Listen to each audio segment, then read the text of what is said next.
Good morning everyone. Welcome here to my channel. This is Maria Jocelyn from the Ambassador of God.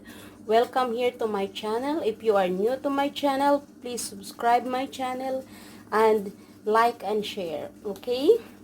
So for today's episode in my cooking creation, we will make the chicken adobo with spicy chicken adobo. Okay? Chicken adobo is very well known in the Filipino cuisine. Okay? So I will show you how I make the chicken adobo. You can make also pork adobo, fish adobo, squid adobo. There are so many variations of adobo in the Philippines. It depends the person, he or she came from the province or depends in their province. There are many different kind of variation how to cook the adobo and adobo in general. So for me, I will put a little bit of sugar, okay? Sugar is to balance the taste. So let's put some salt. When I cook, I don't measure anyway because I know that already from my heart. Okay, since we will use the soy sauce, we will marinate this for something like a minute, 5 minutes, okay? So I'm using the Dato Puti soy sauce. This is my favorite. This video is not sponsored. I use only that product because I like that product. I use also use white vinegar or Dato Puti vinegar. Even though I'm here already in United States, I prepare the Filipino product.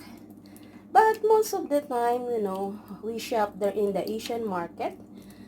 So we can have the Filipino taste. So, but anyway, before I go further in my cooking, allow me to pray first. Dear Heavenly Father, I thank you for this wonderful day. Thank you for this opportunity that you have given to me. Thank you, Lord, for your presence, Father God. Bless this food to be nourishment to our body, Father God. If there's anything here, Father God, does not belong to our body, cleanse this food, Father God. Lord, use this food to be nourishment to our body and give us energy, supernatural energy. I thank you, Lord, Father God, in Jesus' name. Amen and amen. By the way, my dear subscriber, my dear viewers, my dear friends, relatives, cousin, and whoever you are here in my channel, before, even though I'm cooking, I'm uploading video in cooking, I always pray because in our family, prayer is lifestyle. Wherever we go, we pray. Whatever the situation in our life, whether we are good, whatever is that in our circumstances, we always pray. Me for myself, even I'm washing the dishes, I'm washing the clothes, I'm cleaning, I'm cooking, I always pray. There is no time boundary. There's no time bound about prayer. I always pray.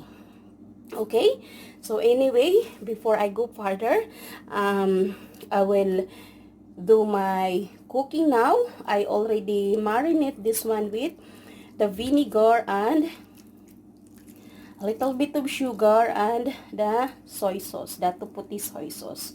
By the way, my hands is clean. I always wash my hands when I prepare food because I see to it that it's clean because I prepare this for my family. So anyway, this is my chicken adobo. I will show you my finished product. I know especially if you are a Filipino, you like this kind of recipe.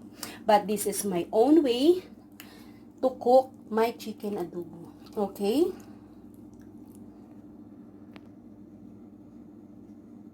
Use the pan because I will saute the ingredient first and then cook all the ingredients and spicy and then put the chicken.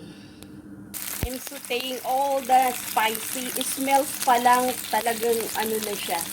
Talagang ulam na siya.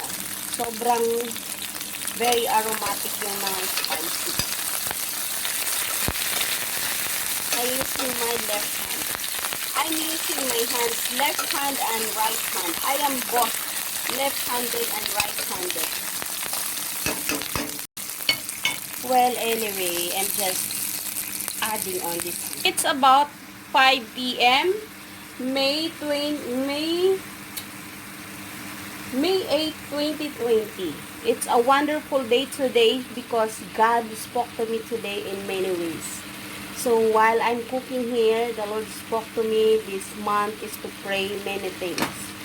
So in April, there are so many success story in our prayer because we do the prayer and fasting. We are so happy because the Lord, mostly in the prayer request, the Lord answered, especially in the United States, the President and the Vice President that we are praying for. We are happy, me and my team, and especially my family, and especially to my dear husband. By the way, this is my chicken adobo. I didn't put the sauce yet. I let them to simmer for 20 minutes before I'm going to put my sauce. I just removed the sauce. I just removed the things that the one I marinated. So I will cook like this. Okay? See you in a while. Here is my chicken adobo. Hindi ko pa na ilalagay ang sauce. Mga maya-maya pa because I want to fully cook first my chicken before I put my sauce. So I made the sauce that I made. So a little bit later I will put this one when the chicken is already cooked.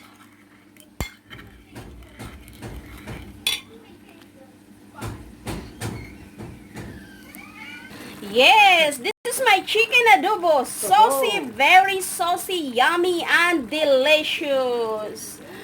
Way back from 1957.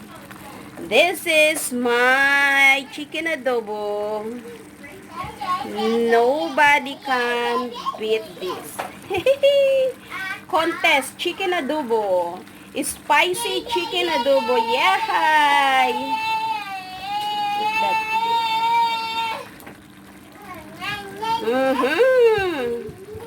Yes, my chicken adobo. Kawaling Pinoy. Too much blueberries in there, Mom. It's okay, anak. Blueberry is good for you. Yeah, because I make blueberry banana band-aid. So my son is complaining. He said that I put too much blueberry. And I said, it's okay because blueberry is good, healthy. Yep. This is kind of spicy. Spicy. This is spicy adobo.